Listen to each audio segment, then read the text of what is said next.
Breaking news today. Mercenary ties of a high-ranking general are investigated. In the midst of Vladimir Putin's public appearances, a high-ranking Russian general was questioned about his connections to the mercenary group that attempted but failed to overthrow the military leadership of the Kremlin. A source familiar with the investigation said that General Sergei Surovikin was questioned by investigators over the course of several days about his ties to Wagner Group leader Yevgeny Prigozhin. Pentagon spokesman Brigadier General Pat Ryder told reporters that some members of the Wagner Group are still stationed in Ukraine.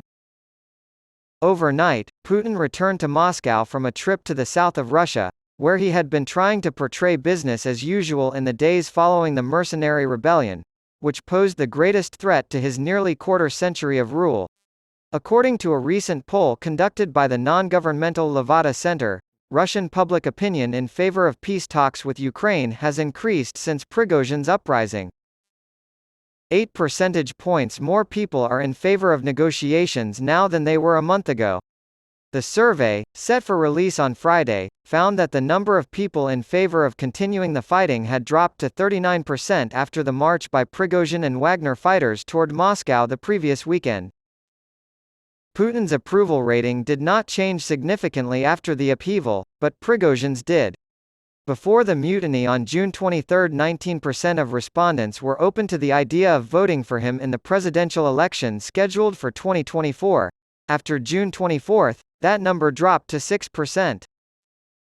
According to the WSJ at 9:07 p.m., the U.S. is considering supplying long-range missiles. According to unnamed American and European officials cited by the Wall Street Journal, the United States is considering providing a long-range missile system to Ukraine. The journal reports that interest in the Army Tactical Missile System, ATACMS, has increased despite concerns that the system's range of around 190 miles, 300 kilometers, could reach into Russian territory. However, Pentagon spokesman Ryder stated to the press that he is not aware of any imminent decision regarding ATACMS. Russia's top general tested on mutiny threat to Putin at 1:14 p.m. Dmitry Peskov, the Kremlin spokesman, reportedly told reporters on a conference call Thursday that if they wanted to know whether Surovikin had been fired or detained, they should ask the defense ministry. The premier of Latvia issues a cautionary note on Wagner in Belarus, 12/12. Latvia's Prime Minister Krišjānis Kariņš has warned of an imminent threat of infiltration into the European Union due to the presence of Wagner mercenaries in neighboring Belarus and has urged the bloc to increase security measures.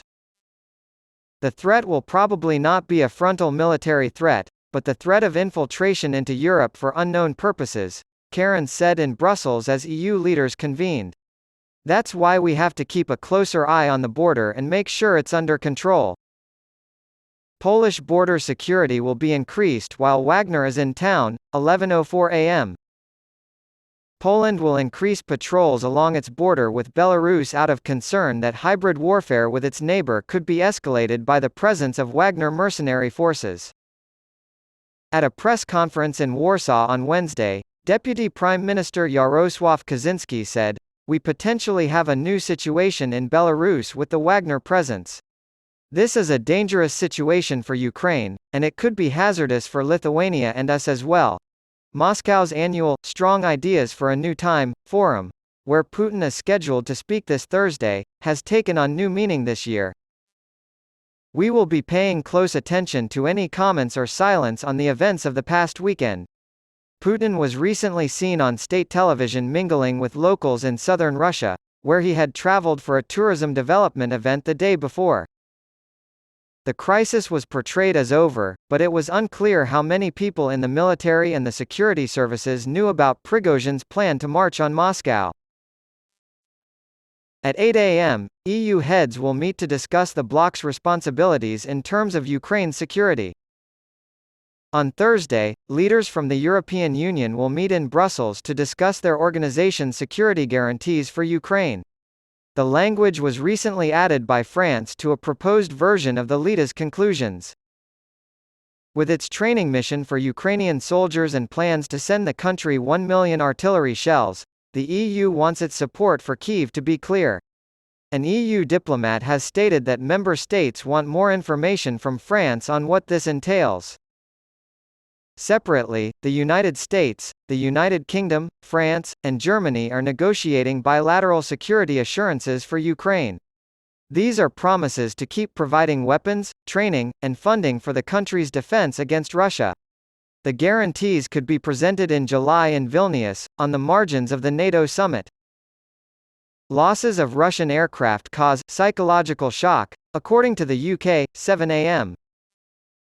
The UK Ministry of Defence tweeted last week that during the brief mutiny, Wagner Air Defence Forces shot down Russian military helicopters and an Ilyushin Il-22M airborne command post aircraft. Loss of the planes will hurt Russian air and ground operations, but the psychological shock to the Russian Aerospace Force is what the UK is most worried about. Number of victims of Russia's 12:06 a.m. Tuesday attack on Kramatorsk. Ukraine's Interior Ministry has confirmed that the death toll from Tuesday's Russian missile attack on Kramatorsk in the country's east stands at 12. The attack on the popular pizzeria also left at least 60 people injured.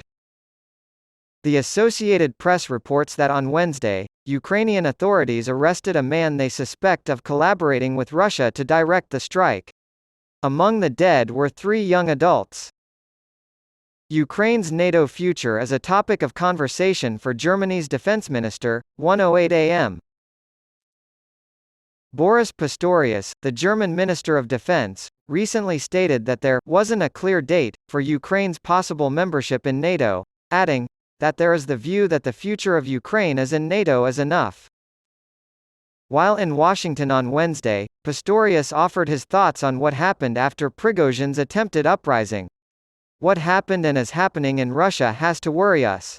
U.S. Defense Secretary Lloyd Austin and Vice President Joe Biden's National Security Advisor Jake Sullivan were both very helpful, he said.